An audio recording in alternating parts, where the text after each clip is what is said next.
குரு. சுதந்திரத்திற்கு முந்தைய இந்தியாவில் ரகு ஒரு புரட்சியாளர். இதனால் அவர் தனது பிரபுத்துவ தந்தையால் கைவிடப்பட்ட நிலையில் காவல்துறையினரிடமிருந்து தப்பி ஓடும்போது இறந்துவிட்டதாக கருதப்படுகிறது.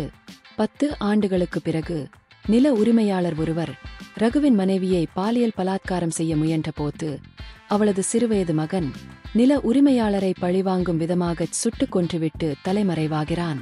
பல ஆண்டுகளுக்குப் பிறகு அந்தச் சிறுவன் அசோக் என்ற பணக்கார புகழ்பெற்ற கொடைவள்ளலாக வளர்ந்து தன் தாயின் பெயரால் அழைக்கப்படும் பார்வதி நிலையம் என்ற ஆதரவற்ற அனாதை குழந்தைகளுக்கான நிறுவனத்தை நடத்தி வருகிறான். பார்வதி நிலையத்தை பராமரிக்க அசோக் குரு என்ற வேடத்தில் பல்வேறு திருட்டுச் சம்பவங்களில் ஈடுபடுகின்றான் என்பது அவனது நெருங்கிய நண்பனான மகேஷை தவிர மற்ற எவருக்கும் தெரியாது.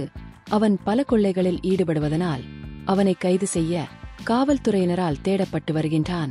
இதற்கிடையில் அசோக்கின் தாத்தா தனது பேரனாக ஏமாற்றுக்காரனான ரமேஷை வளர்த்து வருகிறார்.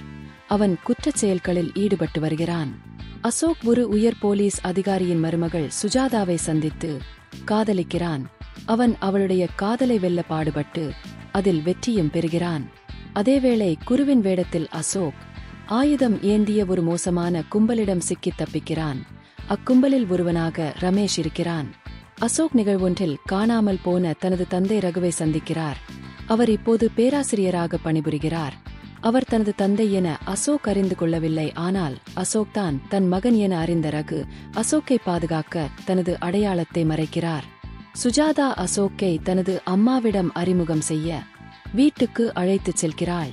அதிர்ச்சியூட்டும் ஒரு திருப்பமாக அசோக் ஒரு சிறுவனாக இருந்தபோது கொலை செய்த வீட்டு உரிமையாளர் வேறு யாருமல்ல, சுஜாதாவின் தந்தை என்பதை அறிந்து கொள்கிறான்.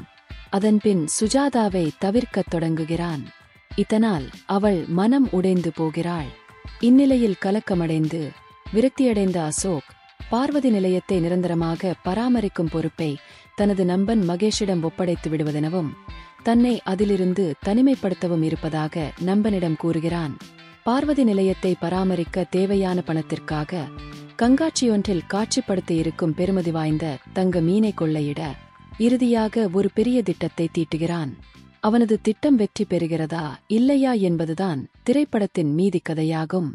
1980ஆம் ஆண்டு ஏ.வி. சசி இயக்கத்தில் வெளிவந்த இத்திரைப்படத்தில் குரு என்கிற அசோக்காக கமல்ஹாசன், சுஜாதாவாக ஸ்ரீதேவி, அசோக்கின் தந்தை ரகுவாக ஆர். முத்துராமன், அசோக்கின் அம்மாவாக வெண்ணிற ஆடை நிர்மலா, ரகுவின் தந்தையாக பூர்ணம் விஸ்வநாதன், அசோக்கின் நண்பன் மகேஷாக வி.ஜி. மகேந்திரன், கொள்ளையர்களின் தலைவனாக எம். என். நம்பியார், ரமேஷாக மோகன் பாபு மற்றும் பலரும் நடித்திருந்தனர்.